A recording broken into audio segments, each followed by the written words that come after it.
आगे बात करते। तो आप ध्यान से समझ रहे वृत्तीय त्वरण के बारे में।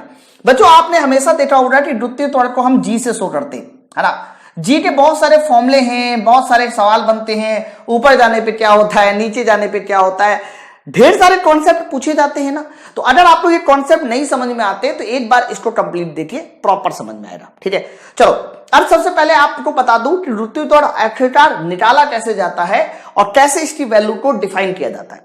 सुनिए बच्चों, जैसे कि मान लीजिए मैं आपके सामने ये अर्थ बना के दिखाया, ये अर्थ है मेरे भाई। अर्थ का ये रहा सेंटर, और अर्थ के सेंटर से बताइए इसकी जो रेडियस होती है, इस रेडियस को मैंने क्या मान लिया सर, इस रेडियस को आर ही मान लिया। अब होता क्या है, जैसे कि मान लीजिए आपने चित्र में देखो यहां पर एक पिंड रखा है मेरे भाई। हर एक पिंड का अपना एक भार होता है जो कहां की ओर काम करता है सर, हर एक पिंड का अपना भार होता है जो सेंटर की ओर काम करता है।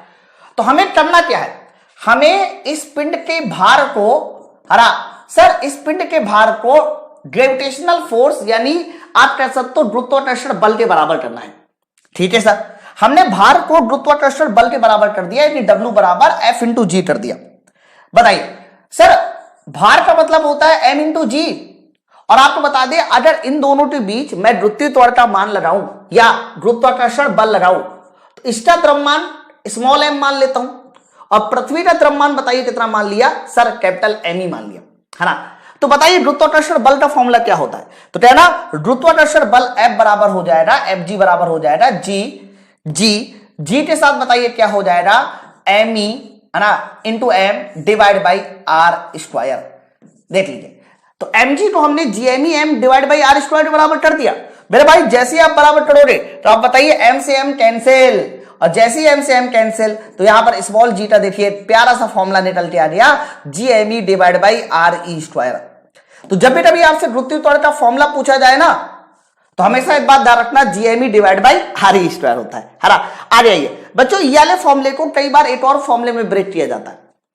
मतलब ये जो हमारा द्रव्यमान है ना, द्रव्यमान बच्चों, द्रव्यमान को हम घनत्व गुणे आयतन कह सकते हैं, और आयतन की जगह पर हम लोग 4/3 पाई आर क्यूब भी कर सकते हैं, ओके।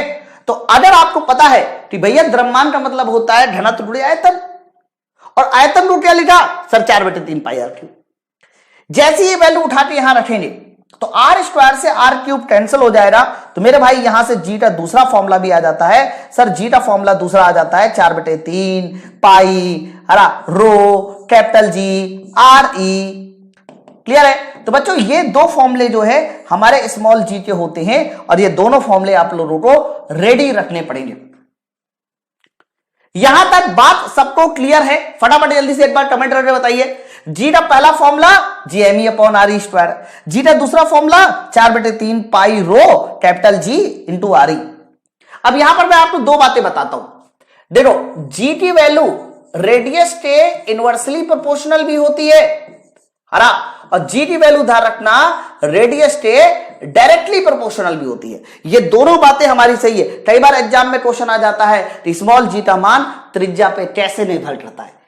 बच्चों ये वाला मान आपको तब बताना है जब पृथ्वी का द्रव्यमान कांस्टेंट बोला जाए। जब द्रव्यमान कांस्टेंट होता है तो जी डायरेक्टली प्रोपोर्शनल 1/r² होता है। और जब भी कभी पृथ्वी का क्या सर, पृथ्वी की डेंसिटी कांस्टेंट होती है, तो ध्यान रखना डेंसिटी कांस्टेंट होती है तो जी समानुपाती आर ई होता है ना। चलो बच्चों द्रव्यमान कब कांस्टेंट होगा? द्रव्यमान मेरे भाई तब कांस्टेंट होता है जब हम लोग पृथ्वी के कहां जा रहे होते हैं सर, जब हम लोग पृथ्वी के बाहर जा रहे होते हैं। अब देखो अर्थ को छोड़ के जब आप बाहर जाओगे तो हमेशा द्रव्यमान कांस्टेंट होगा है, लेकिन जब भी कभी आप पृथ्वी के कहां आ रहे होगे सर, पृथ्वी के अंदर आ रहे होगे, तो पृथ्वी के अंदर आ रहे होगे तो हमेशा ध्यान रखना उसका डेंसिटी कांस्टेंट होगा। तो कब कहां पर कौन सा फॉर्मूला इस्तेमाल करना है मेरे दोस्त, ये बात आप लोगों को एकदम क्लियर कट समझ में आनी चाहिए कि कौन सी बात को कहां पर अप्लाई करना है। ठीक है, चलो अब आगे थोड़ी बहुत बातें और सुनिए। ठीक है बच्चों, आप देखिए बच्चों मैं आप लोग को बता दूं ये जो अर्थ है ना, अर्थ के बारे में 2-3 चीजें सुनिए। अर्थ का द्रव्यमान सबको पता होना चाहिए, 6×10⁻24 किलोग्राम होता है। 6×10⁻24 किलोग्राम होता है मेरे भाई। अर्थ की अगर द्रव्यमान पता है, अर्थ की रेडियस बताइए कितनी होती है सर, अर्थ की रेडियस होती है 6400 किलोमीटर। जब आप लोग द्रव्यमान और त्रिज्या सर दोनों का मान यहां पर रखते हैं, कैपिटल जी का मान रखते हैं, तो कैपिटल जी, द्रव्यमान, त्रिज्या, इन सब के मान रखने से पृथ्वी के लिए सर पृथ्वी के लिए जी का मान निकल के आता है 9.81 मीटर पर सेकेंड स्क्वायर। याद रखना ये जी का मान मीटर पर सेकेंड स्क्वायर में होता है 9.81, लेकिन अगर यही वैल्यू सेंटीमीटर पर सेकेंड स्क्वायर में पूछी जाती तो 980 सेंटीमीटर पर सेकेंड स्क्वायर। मेरे भाई यही स्मॉल जी का मान अगर फीट पर सेकेंड स्क्वायर में पूछी जाती तो फीट पर सेकेंड स्क्वायर में होता है इसका मान 32। आप लोगों को इनमें से कोई भी डेटा के सवाल आपके एग्जाम में आ सकते हैं, इसलिए ये तीनों के तीनों डेटा आपको याद होना चाहिए।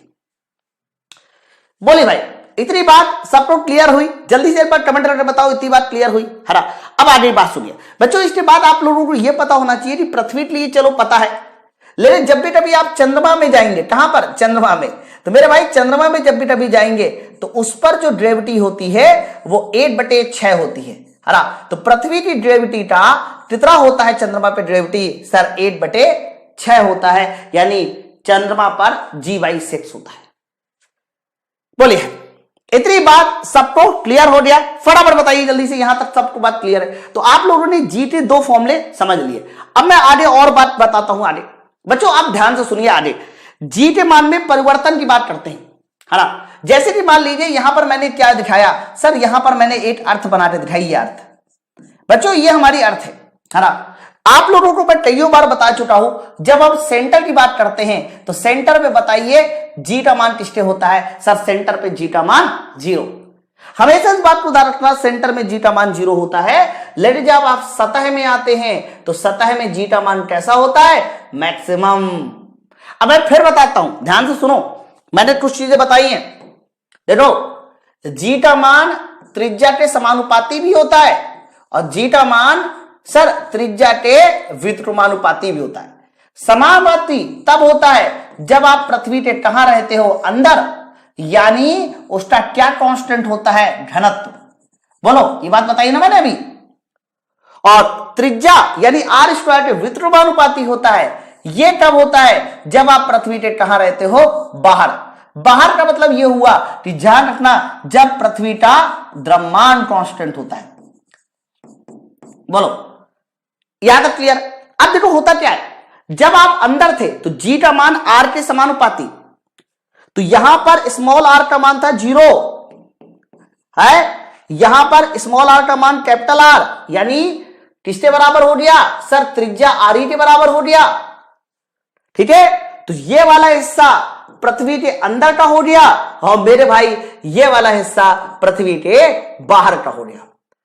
हालांकि मैंने आपको अभी भी बताया कि जब आप लोग सेंटर पे रहते हो तो स्मॉल r 0 होता है, अगर स्मॉल r का मान वहां 0 रखा जाए तो जी का मान भी 0। फिर जैसे जैसे आप कहां की ओर आते हैं? सर जहां से आप पराधीप की ओर आते हैं, पराधीप की ओर जाने पर जी समानुपाती r होता है, इसीलिए देखो पराधीप की ओर आने पर जी बढ़ता रहता है। यहां पर पहुंचने के बाद बताइए जी कैसा हो जाता है? सर यहां पर पहुंचने के बाद जी हमारा मैक्सिमम। ठीक है, अब आ जाइए बच्चों, यहां पर पहुंचने के बाद जी मैक्सिमम, लेकिन जैसे आप पृथ्वी के बाहर आते हैं तो जी का मान देखो 1/r² के व्युत्क्रमानुपाती। सर 1/r² के व्युत्क्रमानुपाती का मतलब है अब जी का मान बढ़ेगा। सर अब त्रिज्या का मान बढ़ेगा, तो ध्यान रखना अब त्रिज्या का मान बढ़ेगा तो देखो जी का मान डायरेक्टली प्रोपोर्शनल टू 1/r²। तो मेरे भाई सेंटर से लेकर जब आप पराधी की ओर आते हैं, पराधी से और बाहर जाते हैं तो जी का मान कैसे बदलता है? यहां पर एक स्ट्रेट लाइन आता है, फिर पराधी पर मैक्सिमम होता है और उसके बाद ऐसे घटना शुरू होता है। बताइए जल्दी से एक बार कमेंट करके बताइए, यहां तक बात सबको क्लियर है? फटाफट जल्दी बताइए। है एक बार सेशन को लाइक भी कर देना, ये सब सवाल आते हैं हमारे एग्जाम में। अब मैं आपको बताता हूं कि जी के मान में परिवर्तन कैसे कैसे होता है।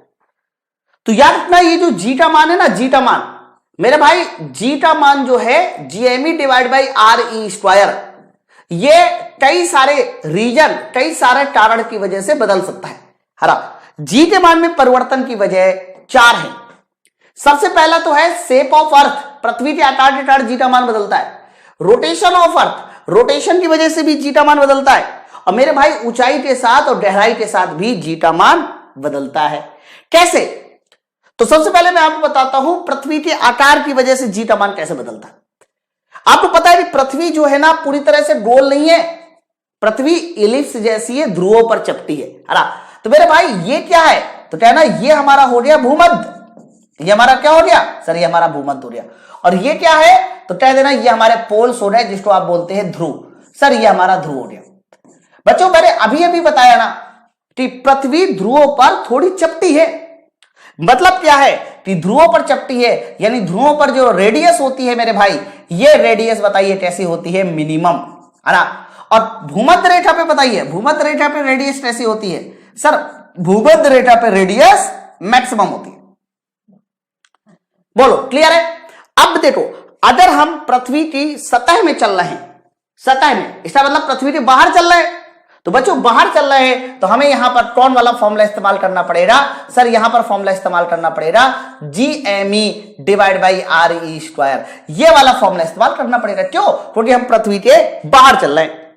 मेरे भाई जब बाहर चलते हैं तो देख लो जी का मान, सर जी का मान देखो त्रिज्या के इनवर्सली प्रोपोर्शनल है, यानी जहां पर रेडियस कम होगी या रेडियस कम होगी सर वहां जी ज्यादा होगा, और मेरे भाई जहां पर रेडियस ज्यादा होगी सर वहां पर बताइए जी क्या होगा सर, वहां पर जी कम होगा। बोले यहां तक बात सबको क्लियर है। अब आप लोग को मैं बताता हूं कहां पर क्या वैल्यू है। मेरे भाई यहां भूमध्य रेखा में रेडियस मैक्सिमम है, इसीलिए ध्यान रखना यहां पर भूमध्य रेखा में जी कैसा होता है, मिनिमम है। पोल पे रेडियस मिनिमम है, इसीलिए बताइए यहां पर जी कैसा होता है सर, यहां पर जी मैक्सिमम होता है। जल्दी से सारे बच्चे कमेंट करके मुझे बताएंगे ये रेडियस की वजह से जी के मान में क्या परिवर्तन आ रहा है। ये बात सारे बच्चों को क्लियर हो रही है। तो ध्यान रखना पोल पे जी का मान मैक्सिमम होता है और भूमध्य रेखा पे जी का मान मिनिमम। अब मैं आपसे एक सवाल पूछूंगा। सवाल मेरा यह है, अगर मैं यहां पर 3 पॉइंट ले लूं, मान लीजिए मैंने आपके सामने यहां पर 3 बिंदु दिखाए हैं सर, पहला बिंदु मेरा ए है, दूसरा बिंदु बी है और तीसरा बिंदु सी है। मेरे भाई इन बिंदुओं पर आने वाला गुरुत्वीय त्वरण GA, GB और GC है। समझ रहे बात को।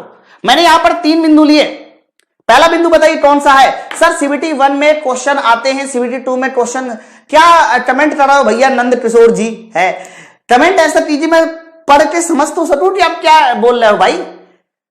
पढ़ने में इतना समय चला गया यार, पहले पढ़ लीजिए। तो मैंने आपसे कहा कि ये 3 बिंदु ABC हैं। आप मुझे बताइए इन 3 बिंदुओं में से किस पर गुरुत्वीय त्वरण ज्यादा होगा, किस पर कम, किस पर बराबर होगा।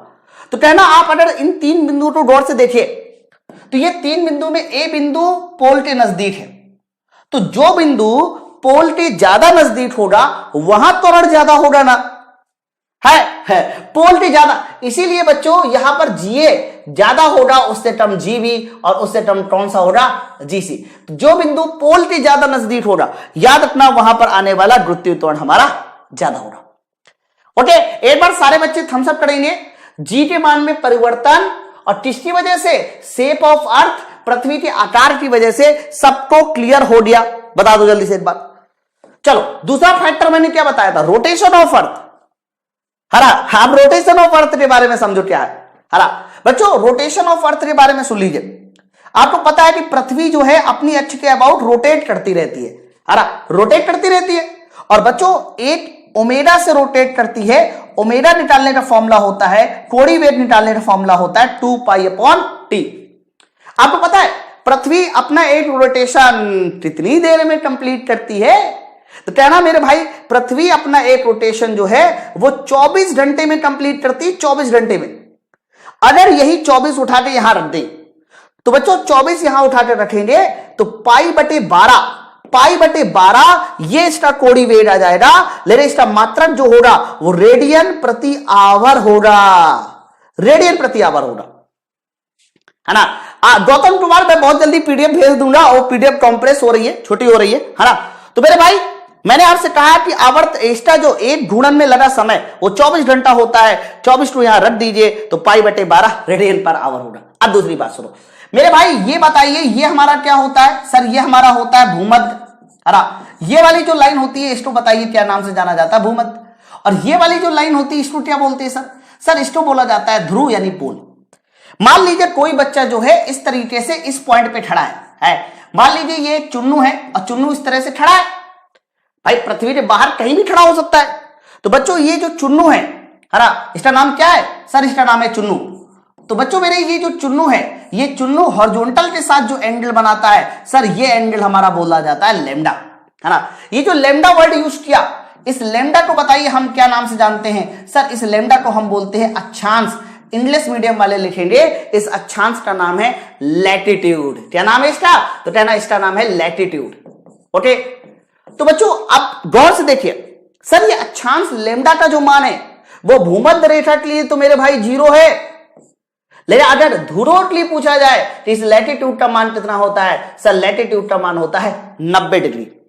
तो भूमध्य रेखा के लिए 0 और ध्रुव के लिए लैम्डा का मान 90 होता है। अब आप खुद सोचो, देखो होगा क्या ना, मान लीजिए ये जो पृथ्वी है ये थोड़ा तेज घूमने लगी, पहले धीरे धीरे घूम रही थी ऐसे, फिर तेज घूमने लगी। बच्चों जैसे ये तेज घूमेगी तो इस पर लगने वाला सर, इस पर लगने वाला centrifugal force m into R into omega square, तेज घूमते समय ओमेगा ज्यादा हो जाएगा तो सेंट्रीफ्यूगल फोर्स बढ़ जाएगा बाहर की ओर, और जैसे ही सेंट्रीफ्यूगल फोर्स कम हुआ, बढ़ गया, तो अंदर जो ग्रेविटेशनल फोर्स लगेगा जो हमारा mg होगा, तो कहीं ना कहीं उस mg का मान सर, उस g का मान कम हो जाएगा। आप मेरी बात समझ पा रहे हैं, है ना। तो अगर आपने ओमेगा का मान बढ़ाया, देखो पहले धीमे धीमे घूम रहा था, कोई दिक्कत नहीं, पृथ्वी तेज घूमी तो सेंट्रीफ्यूगल फोर्स उसको बाहर करेगा और g का मान कम हो जाएगा। तो यहां पर दो बातें याद कर लो, यहां पर दो बातें। पहली बात, ओमेगा बढ़ाने से, स्पीड बढ़ाने से g का मान घट जाता है, और स्पीड घटाने से मेरे भाई g का मान बढ़ जाता है। तो रोटेशन की वजह से g के मान में क्या परिवर्तन आता है सर? रोटेशन की वजह से g का मान में क्या परिवर्तन है वो मैंने आपको बताया, क्लियर है। लेकिन अगर यही चुन्नू सर, यही चुन्नू जो है ये ध्रुव पर खड़ा होता, पोल पे खड़ा होता, तो देखो अगर यही चुन्नू पोल पे खड़ा होता तो मेरे भाई स्पीड चाहे धीरे धीरे नाच रही थी, चाहे तेज तेज नाच रही थी, इस पर कोई फर्क नहीं पड़ेगा, क्योंकि जब ये पोल पे खड़ा होगा उस समय रेडियस का मान 0। देखो इसकी रेडियस क्या बनेगी मैं आपको बताऊं, देखो ध्यान से देखिए ना सर, इसके घूमने की, इसके नाचने की रेडियस क्या बनेगी है सर? ये बनेगी इसके घूमने की रेडियस, ये बनेगी इसकी रेडियस, ये इसके घूमने की, ये है स्मॉल आर, है ना। लेकिन जैसे ये पोल पे जाएगा तो स्मॉल आर का मान, त्रिज्या का मान क्या सर? त्रिज्या का मान पोल के लिए 0, तो पोल के लिए क्या होता है, ये हर जगह के लिए। लेकिन ध्यान रखना, ओमेगा बढ़ाइए या फिर ओमेगा घटाइए, मेरे भाई g का मान कांस्टेंट रहेगा। ये बात कहां के लिए सही है? तो कह देना ओमेगा बढ़ाइए, ओमेगा घटाइए, g का मान कांस्टेंट रहेगा। मेरे भाई ये बात कहां के लिए सही है? ये बात है पोल के लिए, ये बात पोल के लिए सही है। लेकिन ये बात कहां के लिए सही है? तो कह देना ये बात सही है पोल को छोड़कर, पोल को छोड़कर जितने भी बिंदु है हर बिंदु के लिए ये बात सही है। लेकिन ओमेगा बढ़ाने, ओमेगा घटाने से g का मान कांस्टेंट रहेगा। सर ये बात सिर्फ पोल के लिए सही है, ठीक है। पहले आप लोग मुझे, मैं लास्ट में सारे कमेंट में रिप्लाई कर दूंगा, पहले आप मुझे ये बताइए यहां तक बात सबको क्लियर हो रही है? अब फॉर्मूला सुनिए बच्चों, ओमेगा की वजह से, ओमेगा बढ़ाने और घटाने की वजह से, ओमेगा बढ़ाने और घटाने की वजह से जो g डैश का फॉर्मूला आता है, याद रखना इस g डैश का फॉर्मूला होता है g minus R E omega square cos square lambda. याद रखना ओमेगा बढ़ाने घटाने की वजह से g डैश का जो फॉर्मूला होता है सर वो होता है g minus R E omega square cos square lambda. सारे टर्म आपको पता है, आर ई पृथ्वी की रेडियस है, ओमेगा कोणीय वेग है, और लैम्डा, लैम्डा के बारे में आपको पता है। बस जब भूमध्य रेखा की बात होगी तो लैम्डा का मान 0 रख देना, ध्रुव की बात होगी तो लैम्डा का मान 90 रख देना, क्लियर है। तो आपको फाइनली पता चला कि ओमेगा बढ़ाने घटाने से g के मान में क्या फर्क आता है पोल को छोड़कर, ओमेगा बढ़ाने घटाने से g के मान में क्या फर्क आता है पोल पर। इसलिए दो बातें अलग अलग हो रही है ना। चलो अब आ रही है बच्चों, दो वाले केस और बाकी थे। एक ऊंचाई बढ़ाने वाला, अभी मैं क्वेश्चन भी सॉल्व कराऊंगा, बहुत मजा आएगा। एक ऊंचाई बढ़ाने वाला और दूसरा गहराई में जाने वाला। देखो जैसे कि मान लीजिए हमारे पास ये अर्थ है ना, ये अर्थ है बच्चों, अर्थ की ये सतह है, सतह पे आने वाला गुरुत्वीय त्वरण जी है, सतह पे आने वाला गुरुत्वीय त्वरण कितना है जी। ले अगर आप लोग सतह से कितनी ऊंचाई पर चले जाते हो, मान लीजिए सतह से h ऊंचाई पर चले रहे, हरा सतह से कितनी ऊंचाई पर चले रहे, h ऊंचाई पे चले रहे बच्चों। h ऊंचाई पे जाने पर जो नया बिंदु आता है, इस नए बिंदु पर गुरुत्वीय त्वरण क्या मान लो, जी डैश। अब क्या होगा सर, कैसे निकाला जाएगा है, तो बच्चों ध्यान रखना ये जो नया बिंदु है, यानी जब आप ऊंचाई पर जाते हो तो ऊंचाई पे जाने पर जो जी डैश का फॉर्मूला आता है वो ध्यान रखना, जी ब्रैकेट में 1 प्लस h अपॉन r या re की पावर -2। मेरे भाई अगर आप ऊंचाई पर जाते हैं, जब भी कभी आप ऊंचाई बढ़ाएंगे तो ऊंचाई बढ़ाने पर हमेशा ध्यान रखना मेरे दोस्त, जी का मान क्या हो जाता है, घट जाता है। ऊंचाई बढ़ाइए जी का मान घटेगा, लेकिन ऊंचाई पर जी का मान निकलेगा कैसे, तो h ऊंचाई पर जी डैश बराबर बताइए फॉर्मूला क्या होता है, जी ब्रैकेट में 1 प्लस h अपॉन r की पावर -2। ओके चलो गहराई में आते, मान लीजिए आप अर्थ की सतह पे हैं और अर्थ की सतह पर गुरुत्वीय त्वरण जी है, कितना है जी। आपसे बोला दिया कि आप किसी भी गहराई पर चले रहे, देखो गहराई पर जाने का मतलब जैसे कोयले की खान है, आप अंदर पृथ्वी के चले रहे हैं, आप जो है क्या बोलते हैं, किसी ज्वालामुखी के अंदर चले रहे। तो मान लीजिए थोड़ी देर के लिए कि आप डी गहराई चले रहे, कितना गहराई पर चले रहे, डी गहराई पर। तो बच्चों जब गहराई पर जाते हैं तो बताइए यहां पर नया गुरुत्वीय त्वरण जी डैश कितना होगा। तो सुनिए, अगर मेरे भाई आप गहराई पर चले रहे हैं, गहराई पर अंदर की ओर, तो ध्यान रखना गहराई में भी जाने पर जी का मान घटता है। तो चाहे आप ऊंचाई पे जाइए, चाहे आप गहराई पे जाइए, दोनों कंडीशन में जी घटता है। और गहराई में जाते जाते जब आप सेंटर पे पहुंच जाते हैं तो याद रखना जी का मान 0 हो जाता है। समझ रहे हैं है ना। लेकिन गहराई के लिए फॉर्मूला क्या होता है, तो बच्चों ध्यान रखना गहराई पे जी डैश बराबर फॉर्मूला होता है जी ब्रैकेट में 1 माइनस डी अपॉन आर ई, है ना। तो 1 माइनस डी अपॉन आर ई, ध्यान रखिएगा ये फॉर्मूला हमारा किसके लिए होता है सर, ये फॉर्मूला हमारा होता है गहराई के लिए। ओके, तो आप जल्दी से पहले एक बार कमेंट करके मुझे बताओ दोनों फॉर्मूले आपके रिवीजन हुए कि नहीं हुए। एक तो जी डैश बराबर जी ब्रैकेट में 1 प्लस h अपॉन आर ई की पावर -2, गहराई में जाने पर क्या होता है जी डैश बराबर जी ब्रैकेट में 1 minus D upon R E. Clear है, ठीक है। तो बच्चों यही हमारा, बस इतना ही हमारा गुरुत्वीय त्वरण का कॉन्सेप्ट है ना। अब है क्या ना, जितना भी जो कुछ मैंने अभी आपको पढ़ाया उन सभी पर क्वेश्चंस कैसे बनते हैं वो भी तो हमें समझना है मेरे भाई। चलिए अब जल्दी जल्दी मेरे पास 10 से 12 क्वेश्चन है, फटाफट अटेम्प्ट करते हैं, देखते हैं क्या आंसर है। चलो भाई पहले क्वेश्चन आंसर दीजिए। यदि पृथ्वी की त्रिज्या r है, पृथ्वी की सतह पर गुरुत्वीय त्वरण g है, तो बताइए पृथ्वी का माध्य घनत्व क्या है।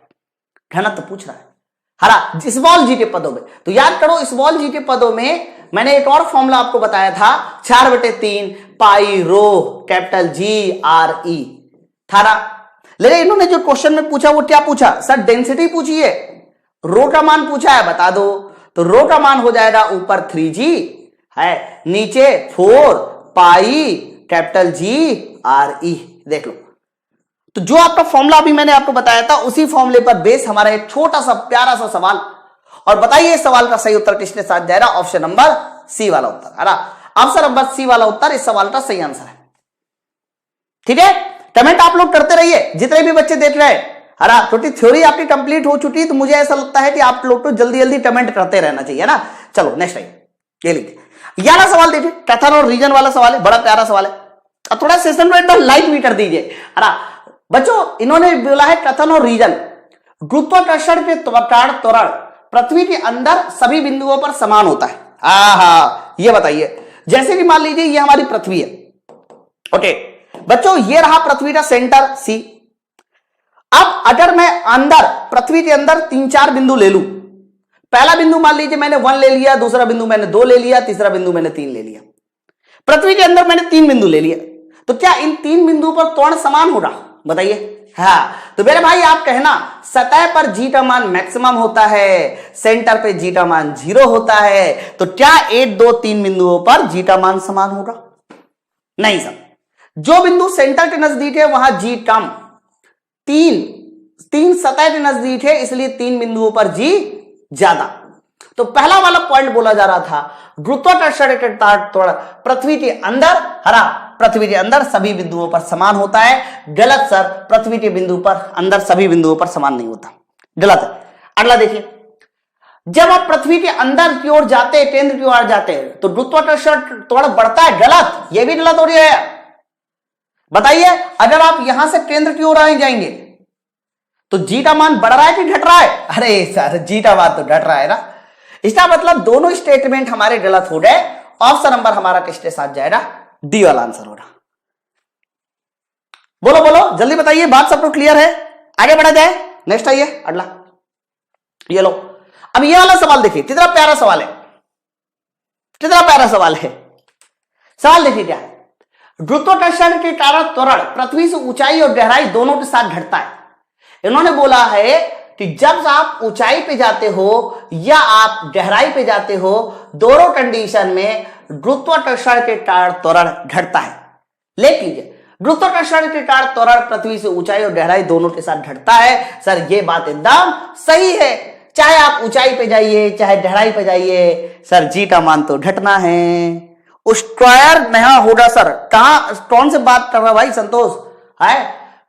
चलो अगला पॉइंट देखिए, यदि ऊंचाई और गहराई पृथ्वी की सतह से 2 बिंदु के बराबर है, मतलब क्या है, जैसे कि पृथ्वी है, आपने पृथ्वी की सतह से 10 किलोमीटर ऊपर गए और एक बिंदु लिया ए है, और पृथ्वी की सतह से नीचे आए 10 किलोमीटर, दूसरा बिंदु लिया बी, तो उन बिंदुओं पर त्वरण समान होगा। बताइए बात सही गलत है? तो मेरे भाई ये वाला उत्तर जो है पूरी तरह से गलत है। क्या जितना आप ऊंचाई पर जाते हो उतना गहराई पर जाने पर त्वरण समान मिलता है? चेक कर लेते हैं ना।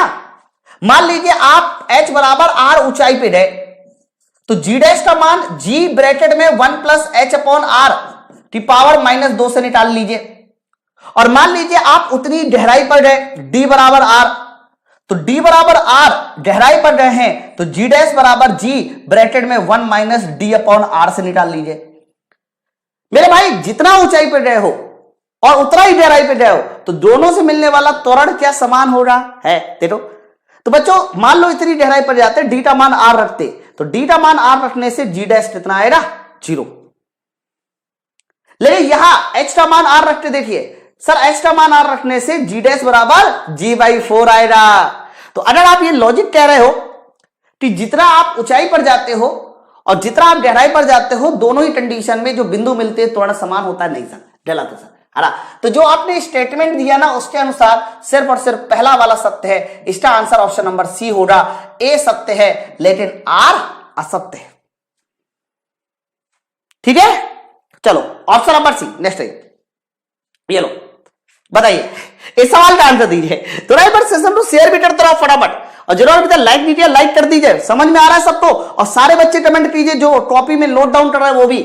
पृथ्वी की सतह पे गुरुत्वीय त्वरण जी है, पृथ्वी की सतह से 32 किलोमीटर की ऊंचाई पर बताइए त्वरण का मान क्या है? सर ऊंचाई पे जा रहे हैं ना, ऊंचाई पे, तो मेरे भाई ऊंचाई पे जा रहे हैं, तो बताइए जी डैश बराबर क्या फॉर्मूला इस्तेमाल करना है? जी ब्रैकेट में 1 प्लस h अपॉन r की पावर -2। अरे भाई आप ऊंचाई पे जा रहे हो। चलो भाई जी डैश की वैल्यू पूछी जा रही है, तो अगर मैं मेरे भाई जी डैश का मान पूछूं, जी h का मान कितना है? 32 किलोमीटर, और मेरे भाई पृथ्वी की त्रिज्या कितनी है?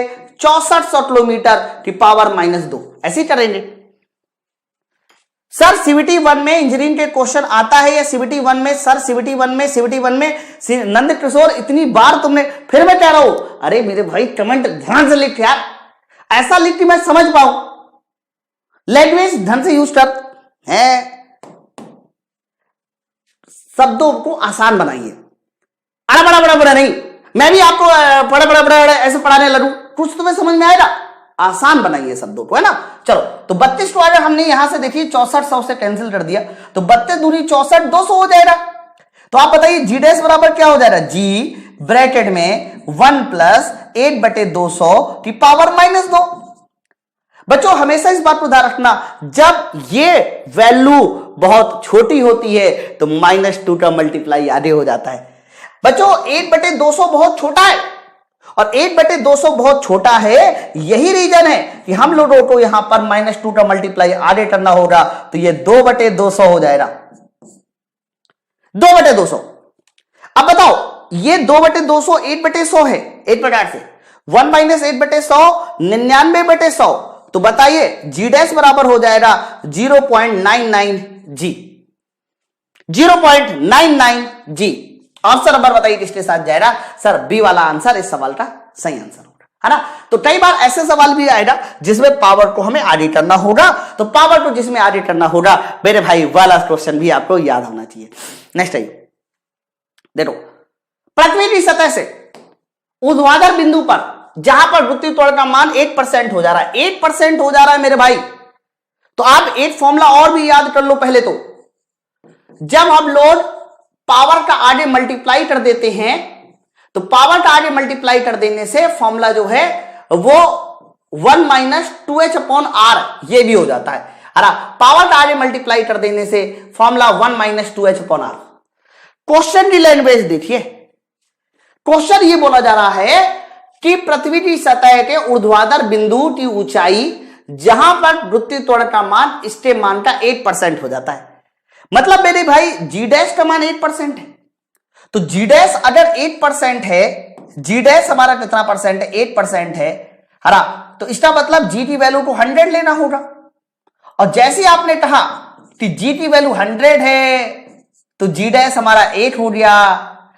ओके मेरे भाई ये सवाल डायरेक्ट सॉल्व होगा, ऐसे नहीं सॉल्व होगा, ये सवाल डायरेक्ट सॉल्व हो जाएगा। देखो जी डैश को आपने 8% लिया, तो हमने इसको 8/100 कर दिया, है ना, 8% हो गया। बच्चों यहां पर डायरेक्टली हम कह सकते हैं कि 1 + h/r की पावर -2। ठीक है, चलो बताओ, अब बताइए अगर मैं दोनों तरफ अंडर रूट ले लूं तो यहां 8/10, और यहां अंडर रूट ले लूं तो यहां पर अंडर रूट हो जाएगा 1 + h/r की पावर -1। पावर माइनस को उल्टा करना है, तो माइनस उल्टा करना है तो उधर तो माइनस को प्लस बना दो, और यहां जैसे उल्टा करेंगे तो ये 10 आ जाएगा। तो 101% h बराबर जो है वो कितना आ जाएगा? ये 1 इधर जाएगा, तो h बराबर हमारा 9r। सर h बराबर 9r, ऑप्शन नंबर हमारा बी उत्तर सही है। राजेश क्या नहीं समझ में आया भाई? पावर आगे क्यों होती है? मेरे भाई पावर आगे इसलिए होती है, पावर आगे इसलिए होती है, जो कि मैंने पिछले वाले सवाल में किया था। सुनो, ये जो वैल्यू है ना 8/200, जब ये वैल्यू बहुत छोटी होती है तब पावर आगे करके मल्टीप्लाई कर देते हैं। क्योंकि होता क्या है कि अगर ये वैल्यू छोटी है तो उतना ही सेम रिजल्ट आता है जितना की पावर आगे मल्टीप्लाई होती है। ठीक है, अगर वैल्यू बड़ी होती है तो पावर आगे मल्टीप्लाई नहीं होती। ओके भैया, चलो आगे ये लीजिए। अब ये वाला सवाल, ये वाला क्वेश्चन आप सब लोग मुझे होमवर्क में करके दिखाना, कमेंट सेक्शन में मुझे जरूर बताना कि इस सवाल का सही आंसर क्या होना चाहिए। बड़ा प्यारा क्वेश्चन है, जो भी मैंने आपको अभी कॉन्सेप्ट दिया वो सारा कुछ जो है आप इससे क्लियर कर सकते हो। ठीक है, मैं आपको फिर से बता दूं, मैं अपनी बेसिक साइंस की बुक से ये कॉन्सेप्ट ला के आपको सॉल्व कराता रहूंगा। ठीक रात के 9 बजे जो मेरा वीडियो आता है उसको आप भले ही बाद में देखिए, लेकिन पूरा देख लीजिए और कॉपी में कहीं लिख लीजिए, है ना।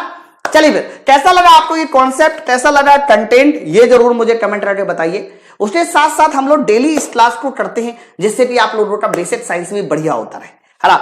मिलते हैं हम लोग नेक्स्ट वीडियो में, तब तक के लिए थैंक यू वेरी मच, जय हिंद।